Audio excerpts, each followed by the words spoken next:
నాకు జరిగింది మీకు జరగకూడదు, నేను తెలుసుకుంది మీరు తెలుసుకుంటారన్న ఒక ఆశతో ఇక్కడ వచ్చాను అంతే. నేను చాలా సింపుల్ విషయం చెప్తాను. ఈ ఐ యామ్ ద చేంజ్ నేను ట్రాఫిక్ విషయంలో ఎలాగా అప్లై చేసుకుంటాను. నా బెస్ట్ ఫ్రెండ్ ఇల్లు నా వీధి చివరికి వెళ్ళి జస్ట్ ఆ వీధి నుంచి రైట్ తిరిగితే నా బెస్ట్ ఫ్రెండ్ ఇల్లు. కాకపోతే అది వన్ వే, లెఫ్ట్ తీసుకుని ముందుకెళ్ళి యూటర్న్ తీసుకుని మళ్ళీ అటు వెళ్ళి యూటర్న్ తీసుకొచ్చి మళ్ళీ మా ఇంటి ఫ్రెండ్ ఇంటికి రావాలి. ఆడేమో రే రారా బావా బీర్ చల్లారిపోతుంది,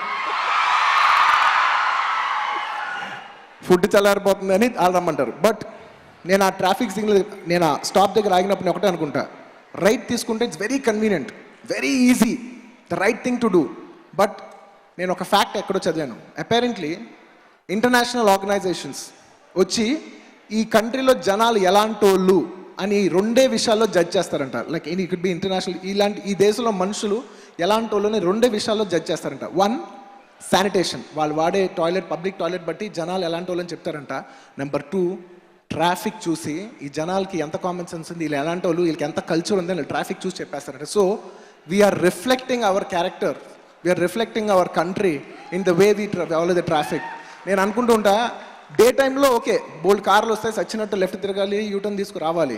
కానీ రాత్రి ఎవరు ఉండరు, రూల్ ఫాలో అక్కర్లా, జస్ట్ ఒక రైట్ అలా తీసుకుంటే చాలు. It's a very difficult moment, ఎందుకంటే అలా ముందుకి తీసుకుని వెళ్తే ఇంకో 2-3 minutes ఎక్స్ట్రా పడుతుంది. అవసరమా, మన చాదస్తమా అని అనుకుంటూ ఉంటాం, పీకుతూ ఉంటుంది. బట్ చాదస్తం అవసరం. We have to respect our country. మన దేశం గురించి మనం చేయగలదు అదొక్కటే. నా ఫ్రెండ్స్ అందరూ రే బాబు నీ చేదస్తాం తగలయ్యా, వెళ్ళరా బాబు రైట్ తీసుకో అంటే మీరు ఏమని అనుకోండి, నేను మాత్రం లెఫ్టే వెళ్తా. So I am the change. And నన్ను చూసి ఎవ్వరు మారలేదు, నా డ్రైవర్ ఒక్కడు మారాడు, నాకు అదొక్కడు చాలు. నన్ను చూసి ఒక్కడు మారితే చాలు. I just wanted to share this one thing.